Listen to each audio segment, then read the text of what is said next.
If you have suffered from any childhood trauma or loss, today I want to share my story with you on my own childhood trauma and how I healed myself.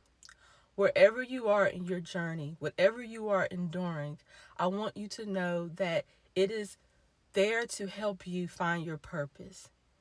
It is here to make you remember who you are. So embrace the pain because it's an indication of what you are here to give the world and how you can heal others to remind them of who they are.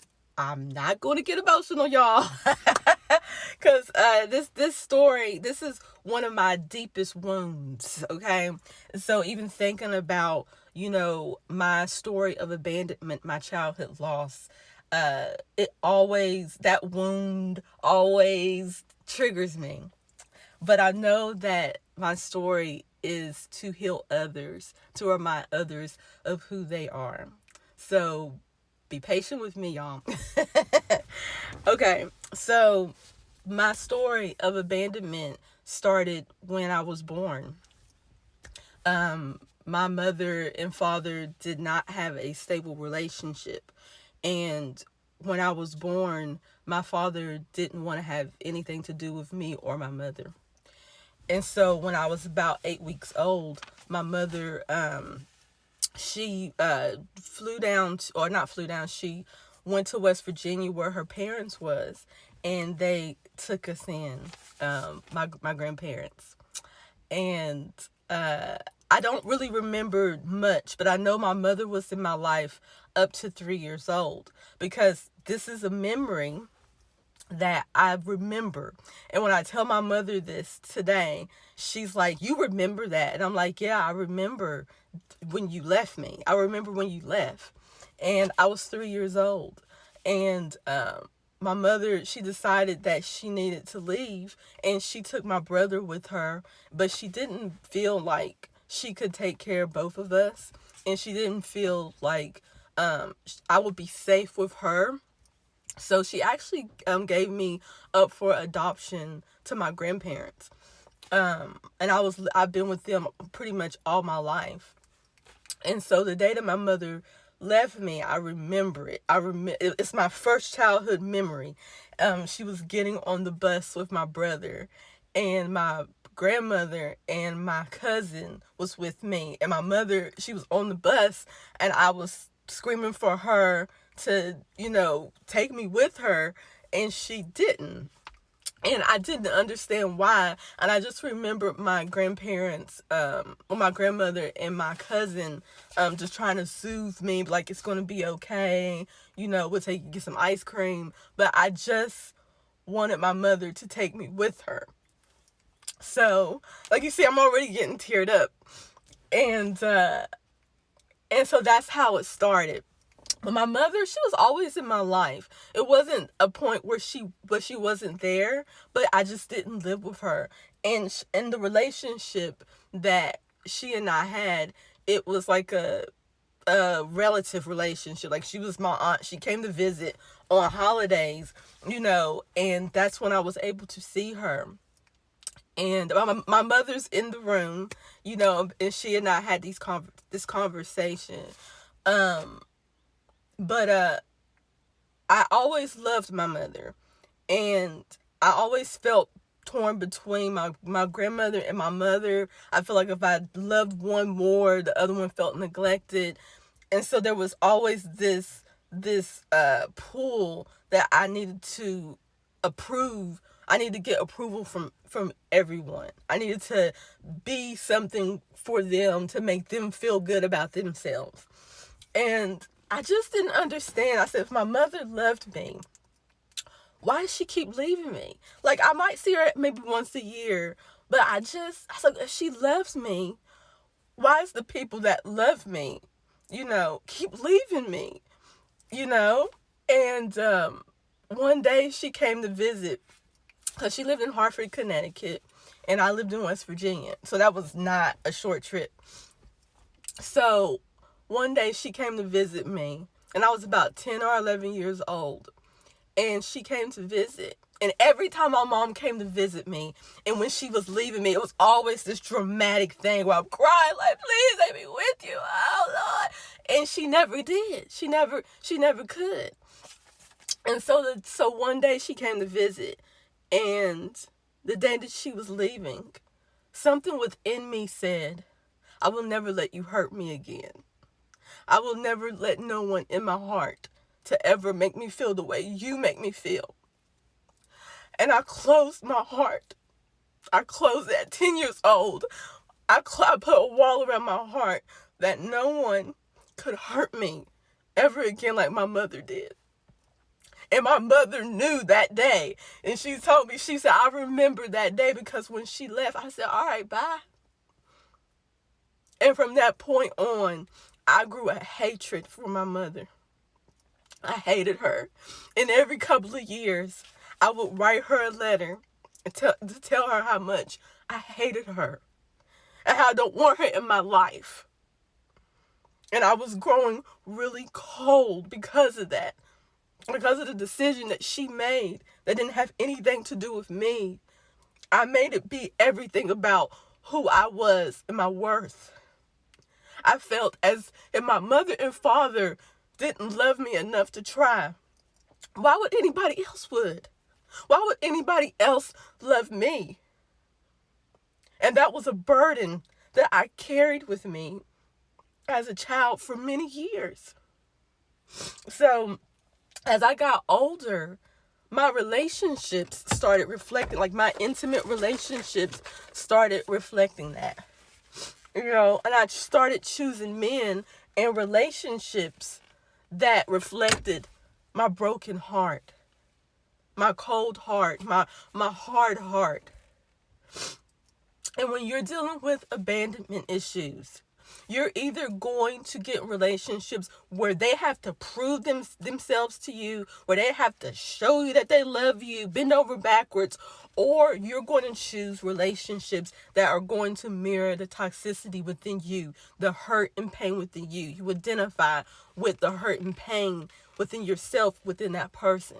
So that's what I did. I either would get relationships with men that I didn't really like, but they adored me, they loved me, they do whatever I wanted them to do. I didn't have to contribute to the relationship because they did it all. But then I had relationships where I was trying to prove my love to them. I was trying to prove that I was worthy. I was trying to be everything that they wanted me to be, and it wasn't enough. They couldn't see me. They didn't care. So I dealt with that for many years. And I want to speed up the story because I want to let you guys know this is how I healed myself. This is how I learned from all this. So even though y'all see my tears, honey, it's just me being vulnerable. Because that's also with being abandoned, it's hard for you to be vulnerable because you're left there alone. And then the point of being vulnerable is painful versus something that you're embracing. So I ended up joining a cult. And some of you that have been following me, you know about this cult that I was in. And I'm not going to go too deep in it because there's plenty of stories I can tell y'all about me being in this cult. But what I learned in this cult is what had healed me. Because when I joined the cult, I came to him. I actually did a live and about, my mother abandoned me, my mother and father not being in my life and how it made me feel.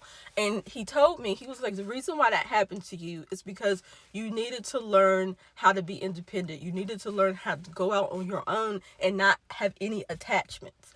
So that's how I was able to get a healthier perspective about it. But being in this cult, right?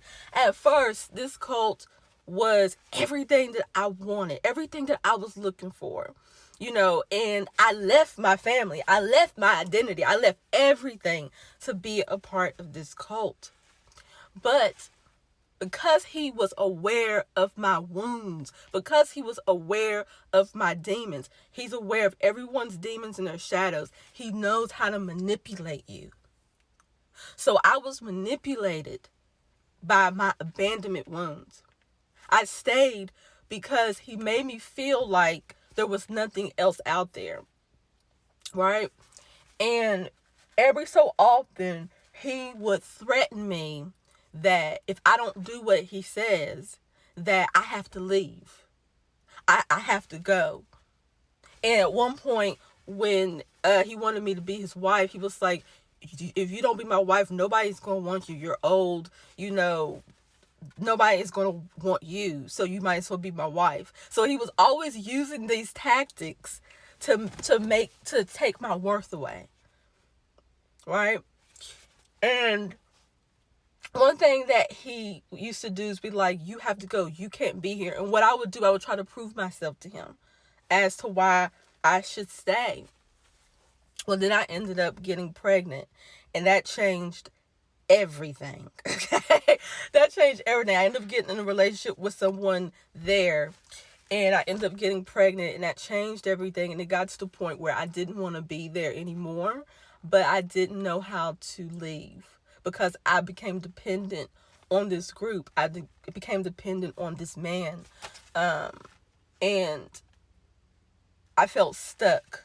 But I didn't want to go back to my family because I felt like the person that I became, I was no longer that person, and they wouldn't get who I was becoming.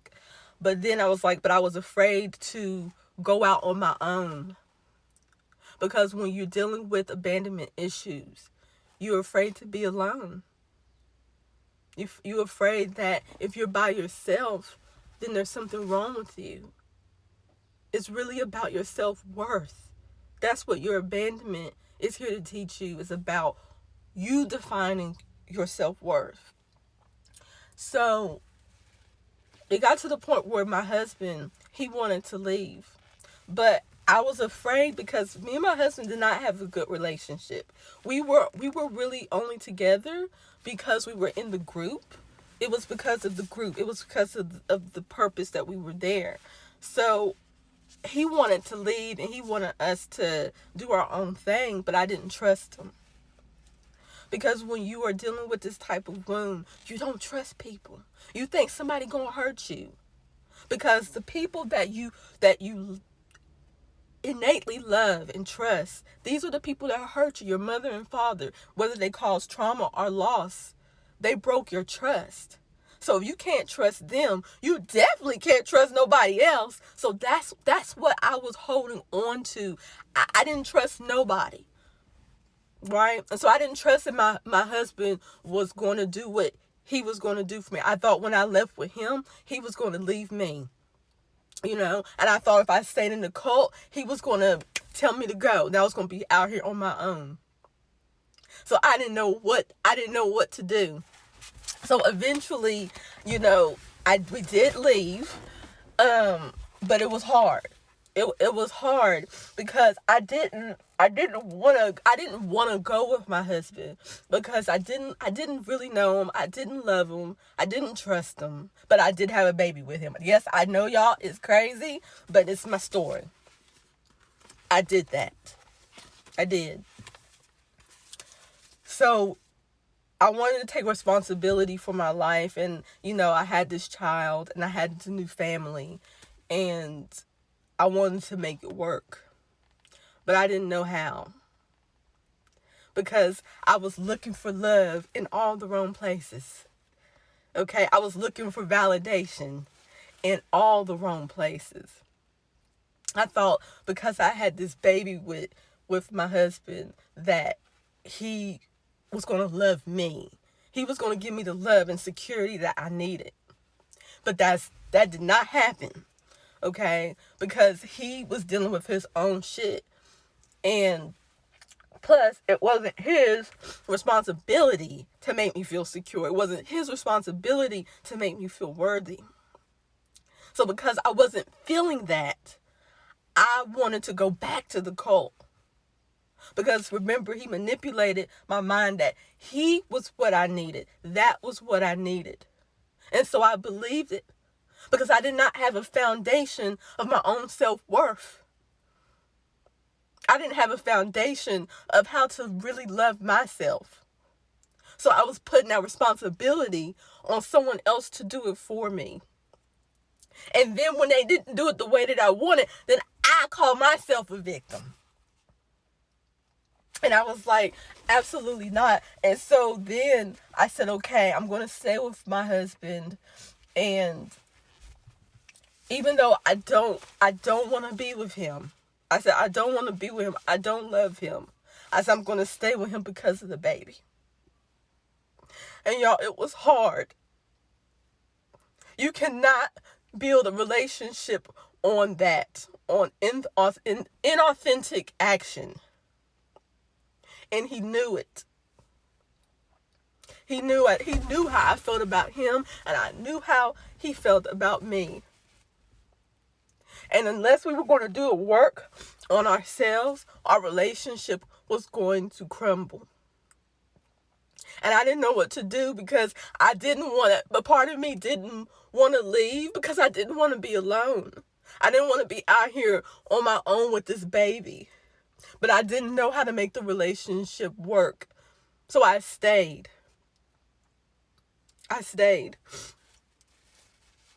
But then eventually, I realized what was happening. My life was showing me that the love that you're looking for, the security that you're looking for, the validation that you're looking for is right there with you. See, when my mother left me when I was 3 years old, what she had given me was strength. She was giving me strength to continue on, regardless of your tears, regardless of your pain. You get back up and you continue on. Because the love you are looking for is already right there. And that's what I had to learn with my husband. It was not his responsibility to deal with my emotional wounds. It was not his responsibility to define my worth. Yes, him and I had a baby together. Yes, we were in a crazy ass situation. Yes, we met in a cult, but this is our life. What are we going to do with it? And I decided that day when I decided to stay with my husband, I decided to love myself.